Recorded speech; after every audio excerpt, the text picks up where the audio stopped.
Bismillahirrahmanirrahim.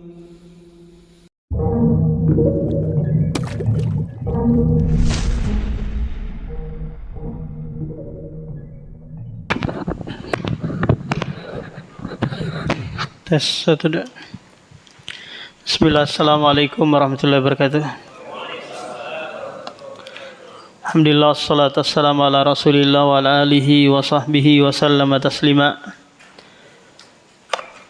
Kita kembali lagi duduk mendengarkan ayat-ayat Al-Quran agar kita sampai pada yang diinginkan oleh Allah, yaitu liyadabbaru ayatihi, agar ditadaburi ayat-ayat Al-Quran Al-Karim. Karena ini tujuan utama diturunkannya kitab suci ini. Sekarang kita sudah berada di surah Al-Fajr. Surah Al-Fajr merupakan surah Makkiyah yang Allah turunkan sebelum Rasulullah hijrah ke Madinah. Isinya penegasan terhadap orang-orang musyrik yang mereka membantai, menganiaya para sahabat yang berada di Mekah.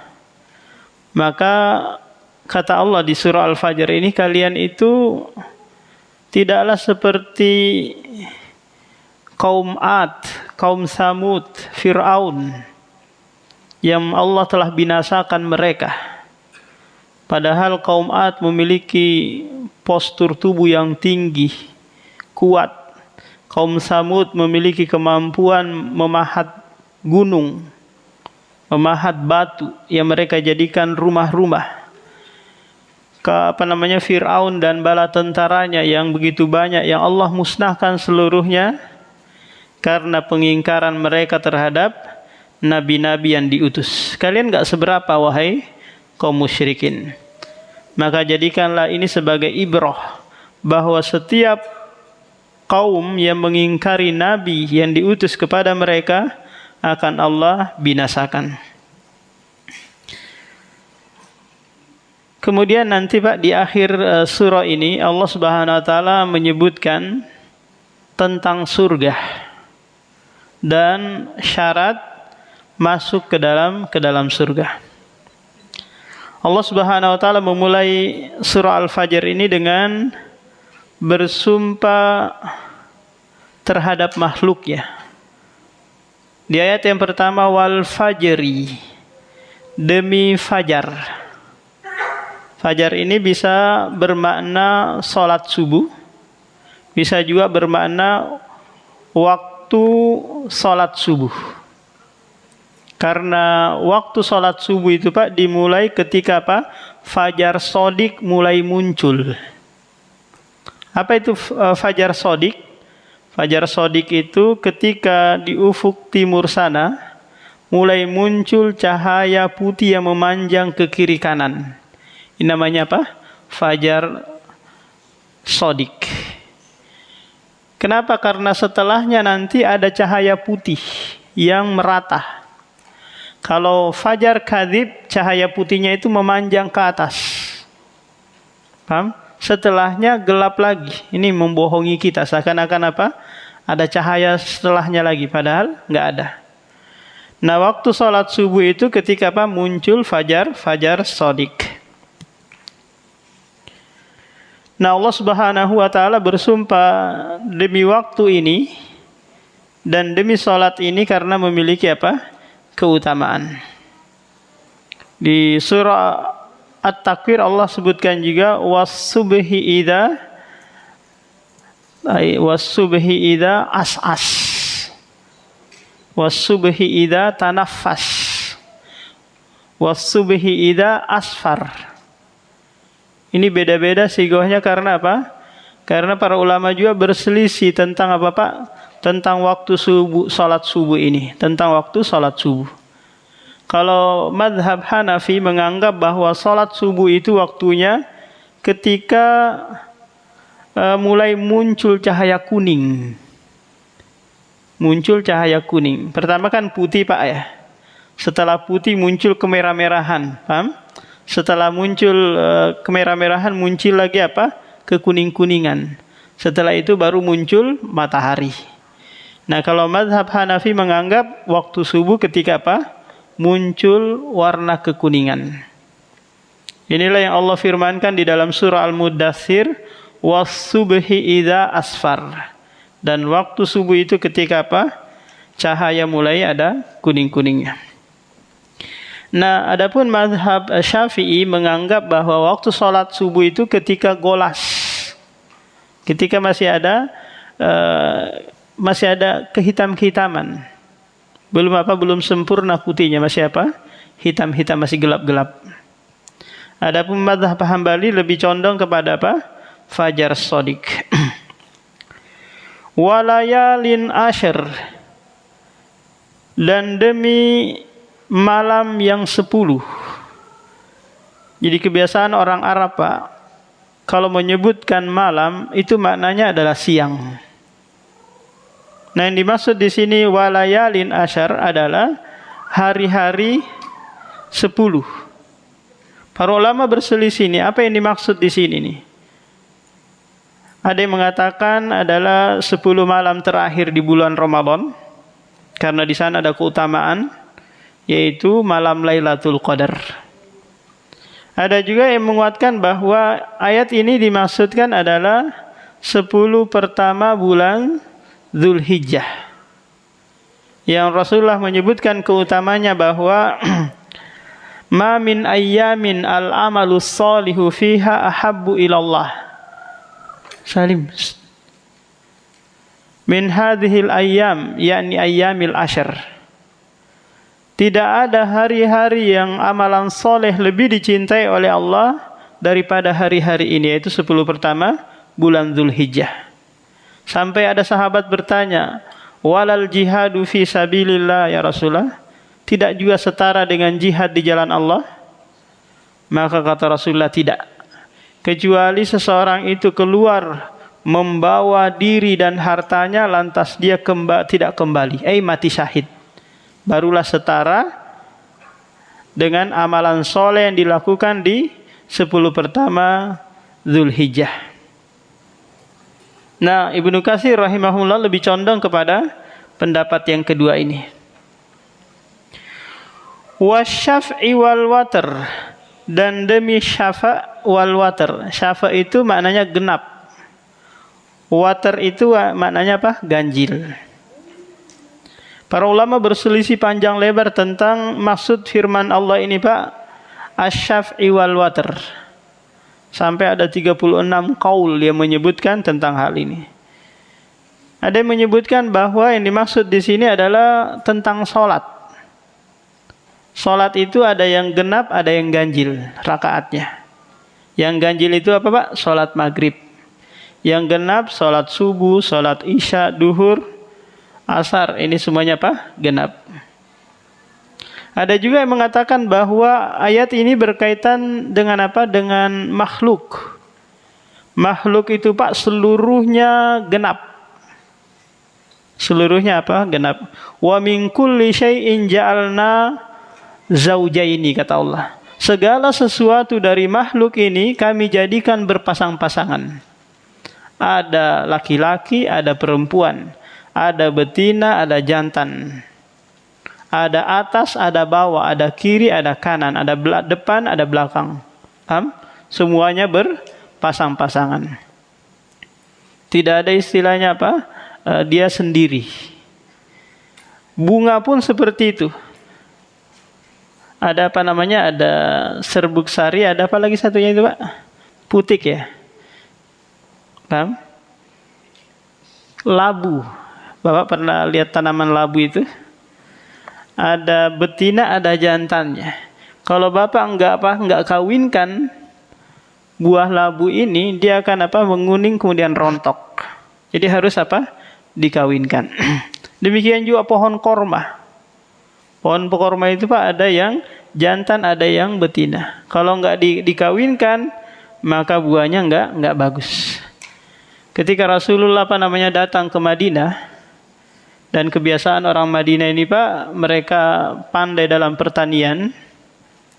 Kebiasaan mereka mengawinkan antara kembang jantan dengan betina. Kemudian kata Rasulullah, nggak usah aja sudah dikawinkan. Kalau Allah mau menjadikan itu bagus buahnya, pasti bagus. Nggak usah aja. Akhirnya mereka menerima. Ternyata setelah mereka nggak kawin-kawinkan, buahnya nggak bagus. Lantas disampaikan lagi kepada Rasulullah, Rasulullah gini hasilnya. Kalau kayak gitu kata Rasulullah, antum a'lamu bi umuri dunyakum. Kalian lebih tahu tentang urusan dunia kalian. Silahkan dikawinkan. Nah, jadi seluruh makhluk itu sifatnya Pak? Berpasang-pasangan. Semuanya genap. Kecuali yang ganjil hanya satu, yaitu Allah. Innallaha witrun yuhibbul witr. Sungguhnya Allah itu maha ganjil dan menyenangi yang ganjil. Wal-laili idza yasr. Dan demi malam apabila yasr. Yasr ini memiliki dua tafsiran. Terkadang ditafsirkan dengan makna datang. Paham? Terkadang dimaknai selain dari itu atau lawan dari datang. Karena malam jika datang berarti menutupi waktu siang. Jika waktu siang datang nanti silih berganti seperti itu. Nah, setelah Allah Subhanahu wa taala selesai bersumpah demi makhluk-makhluk yang disebutkan di sini, barulah dia menyebutkan topik inti pembahasan dalam surah Al-Fajr ini. Hal fi dzalika qasamul lidzi hijr. Apakah pada hal itu ada sumpah bagi orang yang mau memahami, mau memikirkannya. Hijr itu bermakna akal. Yang dimana akal itu menghalangi seseorang dari perbuatan yang keji dan mungkar. Kita manusia dibekali dibekali akal. Beda halnya dengan hewan, binatang gitu. Mereka hanya dibekali syahwat. Syahwat perut dan syahwat kemaluan. Tidak dibebani tidak dibekali dengan akal. Bapak tak kala pernah umroh atau pernah haji gitu ya. Di sekitaran Ka'bah itu ada namanya Hijr Ismail. Paham? Hijr Ismail. Dulunya Hijr Ismail itu berupa susunan batu. Di mana setelah robohnya Ka'bah ini karena diterpah banjir besar gitu ya. Maka bangunan Ka'bah yang dibangun oleh Ibrahim alaihissalam roboh. Dan orang-orang musyrik mau membangun, tapi mereka bersumpah membangun Ka'bah ini dengan uang halal. Gak mau mereka dari uang riba, dari uang haram, gak mau. Bersumpah mereka membangun Ka'bah ini dengan uang halal. Tapi qadarullah enggak cukup uangnya membangun seluruh dinding Ka'bah. Nah, di bagian Hijr Ismail itulah enggak sempat dibangun. Akhirnya ditaruh batu mengelilingi tempat tersebut. Agar agar orang yang tawaf itu tidak masuk ke situ. Jadi kalau ada yang tawaf berusaha masuk ke situ maka tawafnya enggak sah. Dia harus mengitari bagian luar hijr batu tersebut. Alam taro kaifa fa'ala rabbuka bi'ad. Tidakkah engkau mengetahui bagaimana Rabbmu melakukan atau mengazab kaum Ad? Kaum Ad ini adalah kaum yang tinggal di daerah antara Oman dengan Yaman. Ini adalah bangsa Arab yang sudah musnah. yang mereka memiliki postur tubuh yang besar, kekuatan yang besar. Sampai diceritakan tapi cerita bohong semua ini. Mereka setinggi 700 hasta. Ini yang paling tinggi. Taruhlah satu hasta lelaki dewasa berapa kira-kira itu, Pak? Berapa senti itu? Satu hasta sekitar 40-50 ya. Taruhlah 30. 30 kali 700 sekitar berapa itu? 210 meter ya. Tapi ini enggak benar. Paham? Yang benar itu sesuai dengan hadis Rasulullah bahwa bahwa setiap penghuni surga nanti, Pak, yang mau masuk ke surga itu tingginya mengikuti tinggi Adam alaihi salam. Dan Adam ini tingginya berapa? Situna dhiro'an. 60 hasta. 60 hasta. Kalau tadi satu hastanya itu 30 senti, berarti kali 60 sekitar berapa? 18 meter ya. Kalau satu hasta itu 50 senti, berarti kali 60 sama dengan 30 meter. Setelah itu kata Rasulullah, postur tubuh manusia itu kurang terus. Sampai sekarang kita ini tingginya sekitar 1 meter lebih. Paham? Jadi enggak ada yang lebih tinggi daripada Adam alaihi salam. Jadi kita pendek-pendek ini, Pak, ya, ada lagi yang lebih pendek. Orang-orang Yaman itu lebih pendek daripada kita. Ada lagi di sana manusia yang lebih pendek karena akan mengalami turun terus postur tubuh mereka. Tapi semua akan kembali nanti ketika akan mau masuk ke dalam surga. Jadi kaum Ad ini adalah kaum yang diutus kepada mereka Nabi Hud alaihi salam, tapi mereka mengingkarinya. Iramadatil imad allati lam yukhlaqa misluha fil bilad. Yang mereka Iram ini para ahli tafsir berselisih pendapat. Apakah ini qabilah ataukah ini tempat yang dihuni oleh kaum Ad? Yang mana tempat mereka Zatil Imad, memiliki tiang-tiang yang mereka bangun dengan tangan-tangan mereka. Ya Allah sebutkan allati lam yukhlaqa misluha fil bilad. Yang bangunan mereka ini belum ada kaum-kaum yang lain yang membangun sepertinya.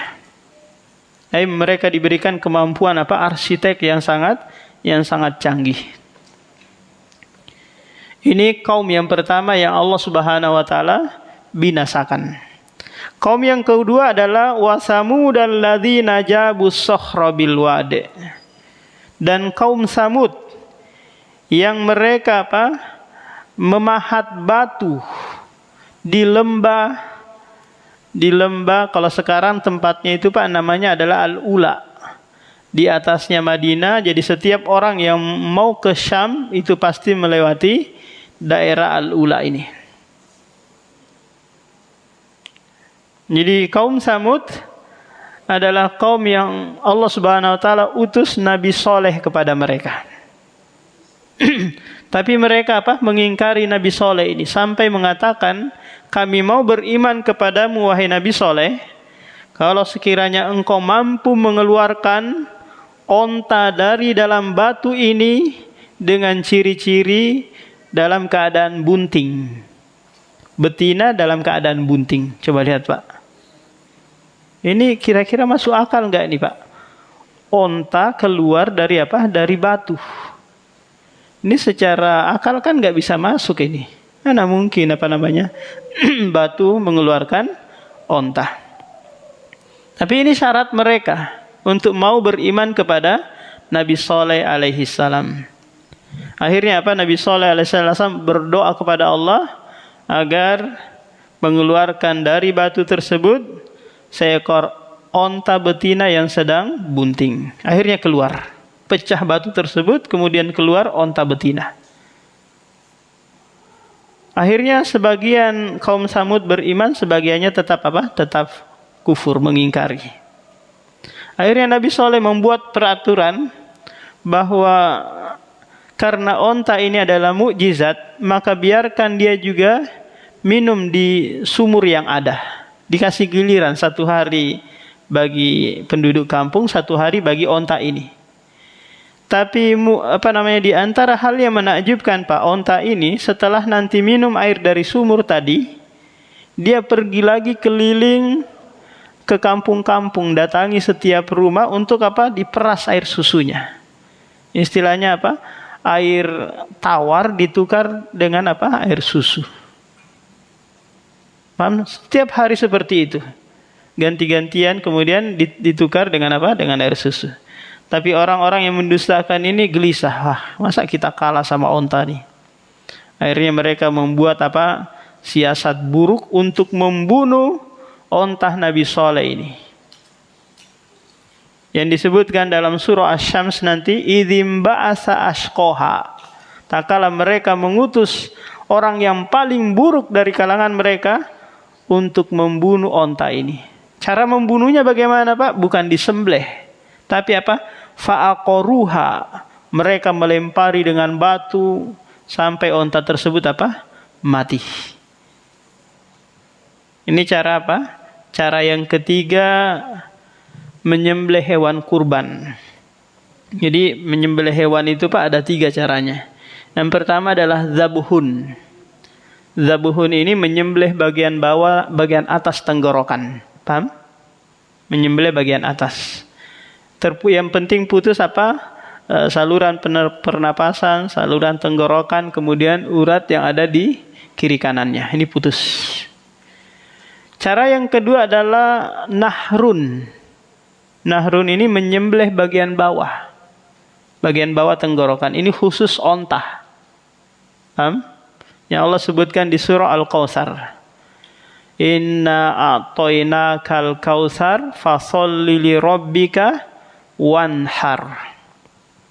Cara yang ketiga adalah akor.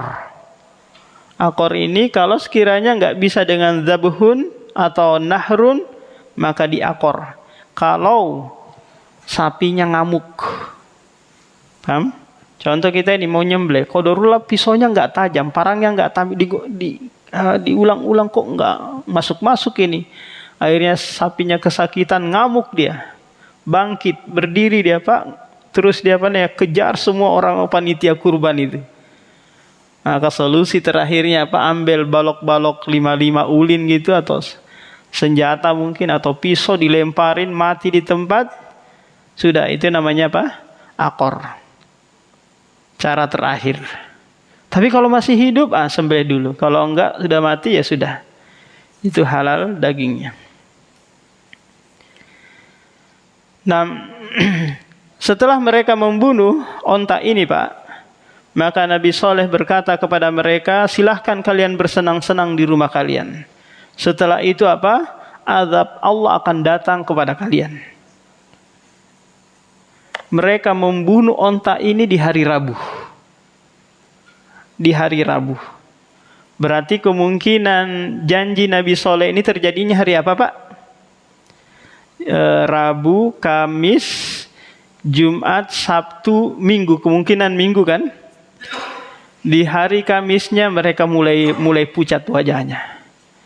Kemudian di hari Jumatnya sudah mulai apa? Kemerah-merahan. Di hari di hari Sabtunya sudah mulai apa? Sudah mulai kehitam-hitaman wajah mereka. Karena mereka kemungkinan soleh ini benar nih janjinya nih. Paham? Setelah itu ada 9 orang yang muncul dari kalangan mereka Pak, membuat kesepakatan, udah kita bunuh aja Soleh kalau gitu. Sebelum kita dibunuh, dibinasakan kita bunuh aja. Akhirnya orang ini bangkit. Di tengah perjalanan Allah binasakan mereka sebelum membinasakan teman-temannya yang lain. Pas di pagi hari Minggu Pak atau hari Ahad, Allah Subhanahu wa taala mendatangkan suara yang memekakkan telinga sehingga fadamdama alaihim rabbuhum, menyebabkan mereka bergelimangan, mati, darah mereka tumpah karena suara yang memekakkan telinga, darah-darah mereka keluar dari dari telinga, dari mana gitu, akhirnya mereka mati semua. Yang tersisa tinggallah tinggallah bangunan-bangunan mereka. Ini Bapak bisa lihat bangunan-bangunan mereka masih ada di YouTube gitu, atau langsung melihat ke sana.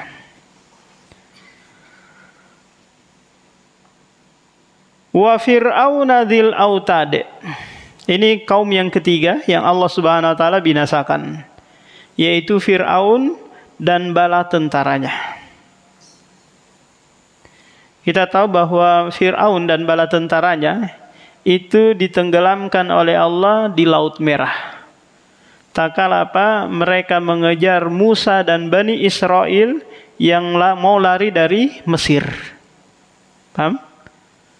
Kita tahu antara Mesir dengan Arab Saudi itu dipisah oleh Laut Merah. Paham? Dipisah oleh Laut Merah. Nah, di hadapan Musa alaihi salam itu laut yang membentang luas. Di belakang mereka ada Fir'aun dan bala tentaranya yang siap mengejar. Tidak ada jalan ini. Gimana kira-kira nih Pak? Akhirnya Allah mewahyukan kepada Musa untuk memukulkan tongkatnya ke laut agar laut tersebut terbelah. Terbelah, tanahnya langsung kering, bukan becek, enggak, langsung kering gitu agar bisa dilalui Musa dan Bani Israel. Lewatlah mereka ini sampai di seberang sana. Musa alaihi salam ingin ingin memukulkan tongkatnya lagi agar airnya tertutup, agar Fir'aun dan bala tentaranya tidak mengejar mereka. Tapi kata Allah, enggak usah, biarkan. Biarkan. Bala tentara Fir'aun ini takut masuk ke dalam tersebut, takut tenggelam. Tapi kata Fir'aun bahwa lihat nih, saya adalah Tuhan, saya akan bisa ini enggak tertutup ini karena saya Tuhan, bisa melewati. Akhirnya mereka masuklah bersama Fir'aun, kemudian ditenggelamkan di Laut Merah. Dan Allah awetkan jasad Fir'aun ini sehingga ditemukan kembali dan sekarang masih bisa disaksikan oleh mata kepala yang berkunjung ke museum yang ada di Mesir. Jadi lihat, tiga kaum ini Allah Subhanahu wa taala sebutkan karena orang-orang musyrik, orang-orang Arab musyrik itu paham tentang kaum tersebut. Kaum Ad mereka paham, kaum Samud, Fir'aun mereka mereka semua paham. Maka Allah mendatangkan di surah ini sebagai bentuk pelajaran bagi mereka bahwa sudah berlalu kaum-kaum yang lebih kuat daripada kalian, yang lebih banyak pasukannya daripada kalian. Allah pun binasakan karena mereka mengingkari nabi yang diutus kepada mereka. Alladzina tagaw fil bilad fa aktsaru fihal fasad. Yang mereka telah melampaui batas di negara mereka masing-masing. Lalu mereka banyak melakukan kerusakan. Minimal kerusakan yang mereka lakukan adalah pengingkaran terhadap nabi yang diutus. Itu minimalnya. Karena setiap kemaksiatan itu adalah kerusakan di muka bumi ini. Fasobba alaihim rabbuka sauto adzabe. Maka Allah timpakan atas mereka sauto adzab. Sauto ini bisa bermakna cambuk, bisa bermakna cemiti. Bahwa yang Allah timpakan mereka itu adalah azab yang kecil, enggak seberapa. Paham? Tidak sebanding dengan azab yang ada di akhirat. Inna rabbaka labil mirsad. Ini ancaman yang luar biasa, Pak. Sesungguhnya Rabbmu benar-benar mengawasi. Mengawasi perbuatan kalian, kejahatan kalian. Kalau Allah biarkan gitu, tiba-tiba nanti ada saatnya Allah langsung apa? Membinasakan mereka, sebagaimana yang terjadi pada kaum Samud, kaum Ad, dan Fir'aun. Kemudian setelah itu Allah Subhanahu wa taala berpindah topik pembahasan. Inilah ijaz ya, keistimewaan Al-Qur'an, Pak. Ketika menyebutkan sebuah surah itu dengan berbagai topik pembahasan. Agar apa? Agar orang yang mendengarkan itu tidak bosan dengan cerita-cerita yang monoton itu aja terus. Tapi Allah berpindah lagi ke cerita-cerita berikutnya. Kecuali surah Yusuf. Dari awal hingga akhir, Pak, itu menceritakan tentang apa? Tentang kisah Yusuf alaihi salam beserta saudara-saudara dan bapak-bapaknya. Fa'ammal insanu idza mabtalahu rabbuhu fa'akramahu wa na'amahu fayaqulu rabbi akraman. Wa amma idza mabtalahu faqadara alaihi rizqahu fayaqulu rabbi ahanan. Maka adapun manusia yang apabila diuji Rabb-Nya lalu Allah memuliakannya dan memberikan kenikmatan yang banyak, dia berkata, Rabbku memuliakanku. Adapun manusia apabila diuji dengan dipersempit rezekinya, dia berkata, Rabbku menghinakanku. Ini catatan besar bagi kita, Pak, bahwa kaya, miskin, sehat, sakit, semua itu adalah ujian, ibtila atau bala. Paham? Harta yang kita miliki itu adalah ujian, apakah kita bersyukur ataukah tidak. Kemiskinan atau kita dipersempit rezekinya, kok saya taruhlah seorang Gojek gitu ya, ojek online, keliling sana muter sana kok nggak dapat ya, gimana nih, Allah nggak sayang saya berarti, padahal saya rajin sholat, saya ikut kajian dan yang lainnya. Ingat, itu adalah ujian. Apakah Anda bersabar dengan kondisi seperti itu ataukah tidak? Hanya saja para ulama berselisih yang mana yang lebih utama. Orang kaya yang bersyukur ataukah orang miskin yang bersabar? Paham, Pak? Orang kaya yang bersyukur ataukah orang miskin yang bersabar? Karena sama-sama apa? Mendapatkan pahala. Tapi yang jelek itu adalah orang miskin sombong, banyak tingkah. Orang kaya yang tidak bersyukur. Jadi kondisi yang alam yang kita tinggal ini, Pak, menuntut kita dua hal ini saja. Kalau itu kenikmatan, maka kita dituntut bersyukur. Kalau itu musibah atau tidak nyaman, tidak enak bagi kita hanya dituntut bersabar. Yang enggak diinginkan oleh Allah kepada kita, Pak, adalah jangan banyak nanya. Kenapa ya saya kok istri baru ditabrak motor, orang tua baru meninggal, anak baru masuk rumah sakit, susah cari kerjaan, baru saja di PHK, kenapa ya? Jangan banyak nanya. Karena banyak pertanyaan tentang permasalahan takdir itu akan berujung pada ingkarul qadar, mengingkari takdir.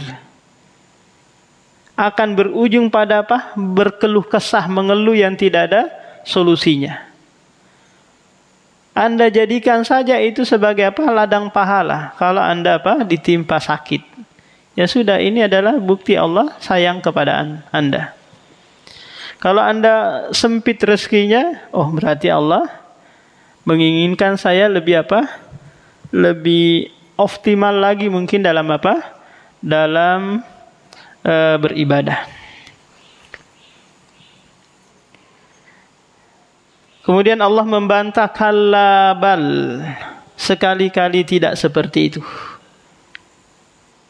La tukrimunal yatim wa la tahadduna ala ta'amil miskin wa ta'kuluna turasa aklan lamma. Sekali-kali tidak. Bahkan kalian tidak memuliakan anak yatim dan tidak memberikan makan orang miskin. Dua ayat ini Pak, kaitan eratnya dengan ayat sebelumnya, bahwa jika Anda kepengen langgeng, kepengen berkah hartanya, maka muliakan anak yatim. Berikan makan orang miskin.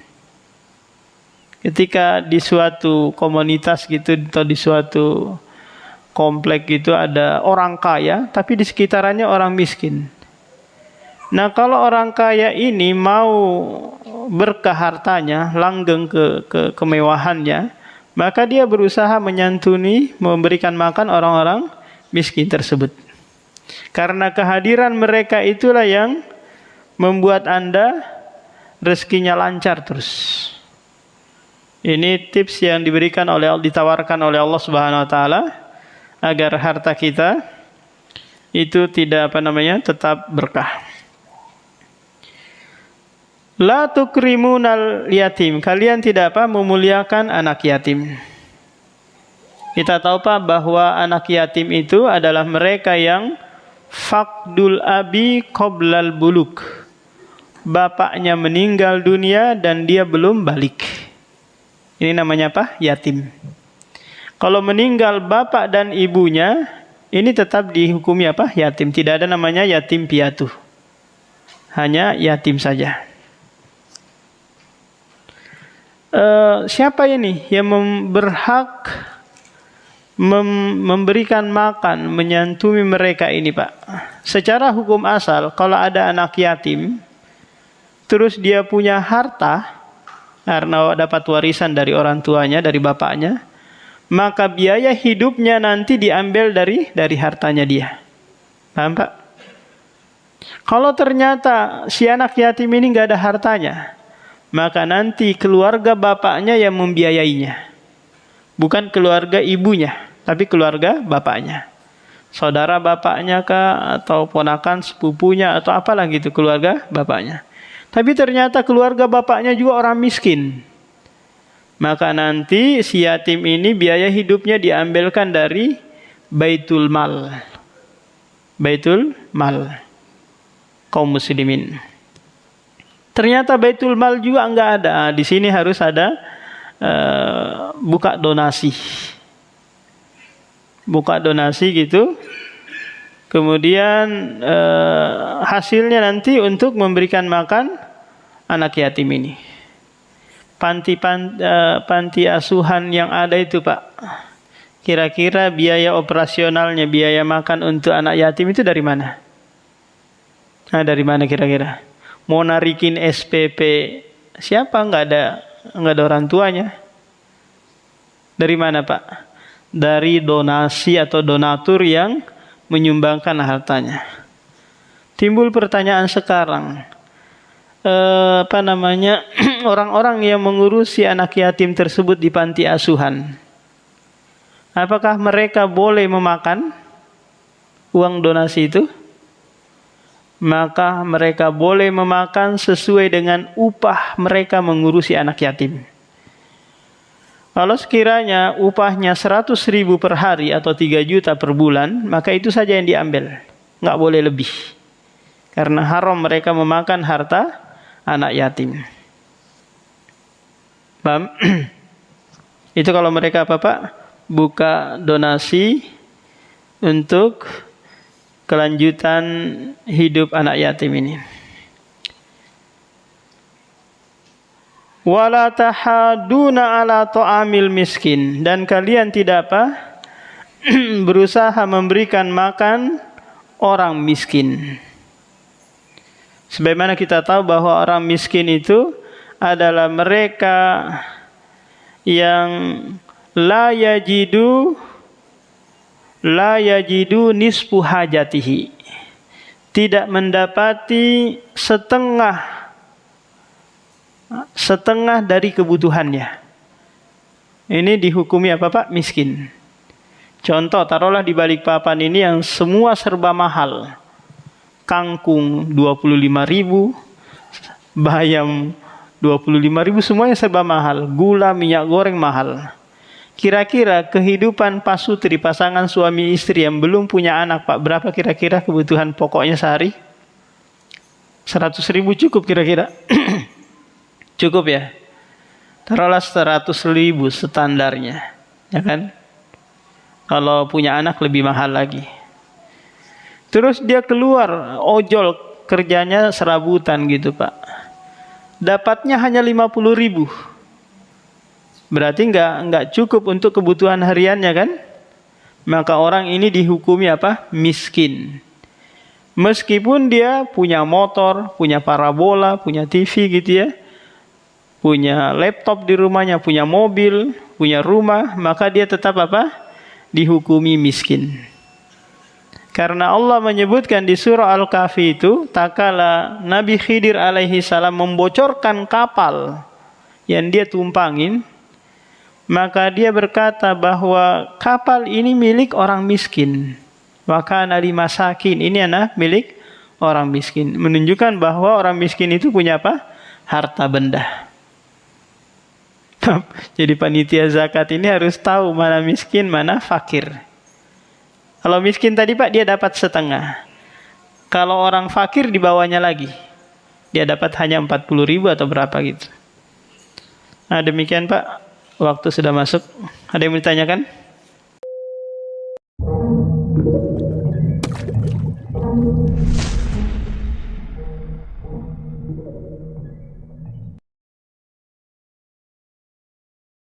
بسم الله الرحمن الرحيم